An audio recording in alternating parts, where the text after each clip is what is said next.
Assalamualaikum warahmatullahi wabarakatuh. Selamat pagi, siang, ataupun malam untuk Pak Rido.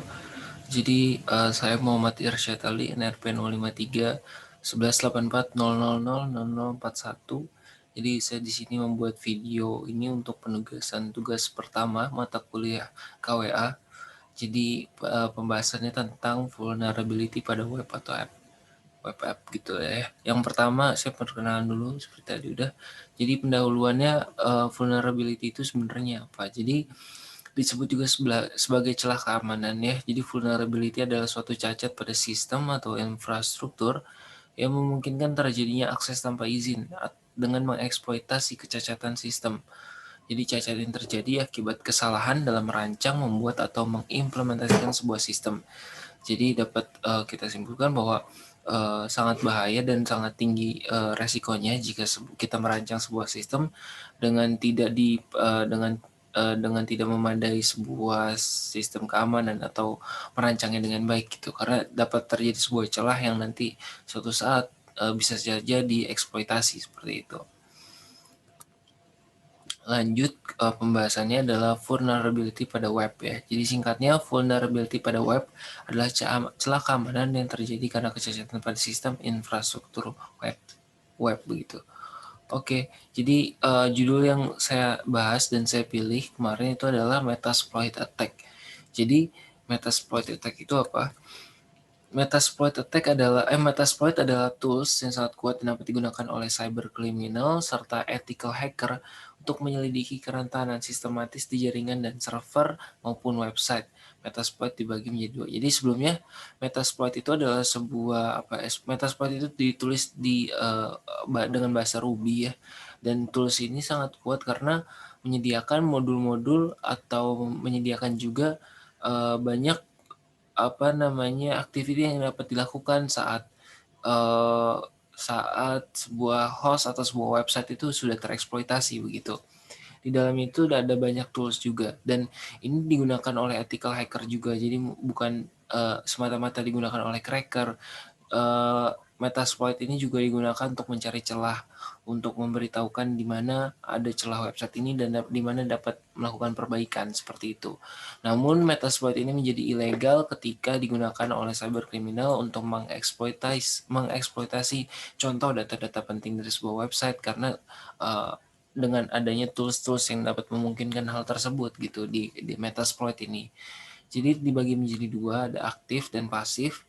Aktif exploit akan mengeksploitasi host tertentu yang ditentukan ya, berjalan sampai selesai dan kemudian selesai keluar saat tasknya sudah selesai. Ada juga passive exploit, di mana passive exploit ini menunggu host untuk masuk dan mengeksploitasinya saat terhubung. Jadi host ini tidak ditentukan ya, host siapa saja mengakses dan terjadi koneksi, maka host tersebut akan terkena eksploitasi begitu. Setidaknya akan tercoba untuk dapat percobaan untuk tereksploitasi gitu. Jadi ini sangat bahaya ya, karena siapa saja dapat terkena oleh dampak passive exploit ini gitu, karena tidak ada target yang spesifik begitu. Dan yang pertama itu adalah active exploit. Jadi modul brute force akan keluar saat shell terbuka dari korban. Contohnya seperti ini, misalkan ada host atau sebuah website yang ditarget gitu oleh pengeksploitasinya, orang yang mengeksploit ini, maka nanti akan terjadi brute force ya untuk menembus sistem keamanan ya atau mencari celahnya itu loh. Nah, jadi eksekusi modul berhenti jika terjadi kesalahan atau tasknya sudah selesai. Nah, ini contohnya ya, penggunaan salah satu contoh active exploit ini, interface yang saya dapat sebagai contoh seperti ini. Jadi komennya use exploit ya, itu dijalankan exploitnya, dan nah kita bisa lihat di sini ada IP yang dituju seperti itu. Ada IP yang dituju, ada payload yang di set, ada host yang dituju juga seperti itu, dan portnya juga ditentukan. Oke, seperti itu. Nah, untuk contoh ini yang kita bisa lihat sebelah kanan, eksploitasi ini dilakukan untuk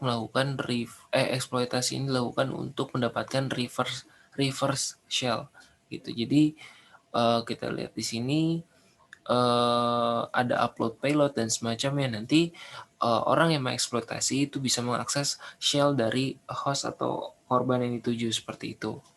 Oke, di sini ada selanjutnya adalah passive exploit, di mana passive exploit hampir selalu berfokus pada klien seperti browser, web, klien FTP, dan lain-lain. Nah, di sini kita ada keterkaitannya dengan web ya, terutama web app gitu. Jadi dapat juga digunakan bersama dengan eksploitasi email untuk menunggu koneksi, untuk menunggu terjadinya koneksi host yang mengeklik atau membuka sebuah extension atau dan semacamnya. Nah, jadi passive exploit ini bisa juga ditujukan kepada browser ya, web dan lain-lain, terutama klien FTP gitu ya.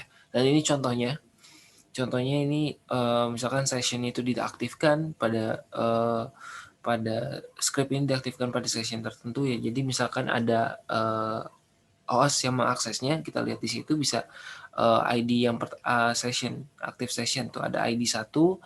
Nah, di situ kita melihat ada IP host yang terkoneksi gitu, dan selanjutnya eksploitasi itu bisa dilakukan begitu dengan tools-tools tertentu gitu. Jadi Metasploit ini salah satunya itu bisa menggunakan MSF CLI. Jadi MSF CLI ini adalah salah satu command line interface ya, atau kita bisa lihat atau kita bisa bilang itu salah satu tools yang ada di dalam Metasploit attack ini yang kuat untuk kerangka kerja yang memungkinkan untuk dengan mudah menambahkan eksploitasi Metasploit ke dalam script apapun yang akan dibuat gitu. Nah, ini salah satu contohnya pengaktifannya. Kita bisa lihat tuh MSF console, minx, dan itu juga banyak minx dan semacamnya. Itu activity yang bisa dilakukan itu beragam ya. Nanti kita lihat di selanjutnya. Ini juga mengaktifkan host ya, R host dan L hostnya yang ditarget gitu. Nah, ini adalah penggunaan MSF CLI dalam Metasploit. Ini adalah mode-mode yang bisa digunakan ya menggunakan MSF CLI. Kita bisa lihat di sini salah satunya ada advance, misalkan menunjukkan option apa aja yang bisa dilakukan pada modul ini, sama seperti action apa yang bisa dilakukan untuk modul auxiliary ini, dan juga bisa melakukan cek rutin, bisa melakukan execute script apapun yang kita masukkan di command line ini gitu loh. Terus juga bisa melakukan bisa menunjukkan payloads, bisa menunjukkan information tentang modul-modul tertentu, bisa juga menunjukkan target-target yang available untuk bisa dieksploit di modul ini gitu. Ini kalau kita bisa simpulkan ya, MSF CLI ini juga bisa berbahaya untuk sebuah web app ya, misalkan ditargetkan kepada web gitu misalkan, karena beragam modenya yang bisa dilakukan dan ini salah satu tools yang kuat gitu. Jadi wajar atau bisa kita bilang ini wajib untuk diwaspadai seperti itu. Dan Metasploit ini ditulis di bahasa Ruby dan bisa menjadi ilegal ketika digunakan pada tujuan yang salah gitu loh ya. Dan fun fact kalau ini adalah open source gitu ya. Yang setahu saya ini ada open source, bisa diakses oleh siapapun, dan ada pro mode-nya. Jadi ini adalah mode-mode yang ada pada open source-nya. Jadi untuk pro mode-nya itu atau mode pro-nya itu berbayar dengan penyedia tertentu ya. Dan itu memungkinkan lebih mode-mode yang jauh lebih banyak dan lebih bervariasi daripada yang ada di sini begitu. Jadi Metasploit ini wajib dan diwaspadai terutama pada web atau app gitu ya. Web app. Jadi sekian aja kesimpulannya seperti itu. Terima kasih banyak Pak Rido. Mohon maaf atas kekurangan penjelasan atau penggunaan kata. Wassalamualaikum warahmatullahi wabarakatuh. Terima kasih banyak.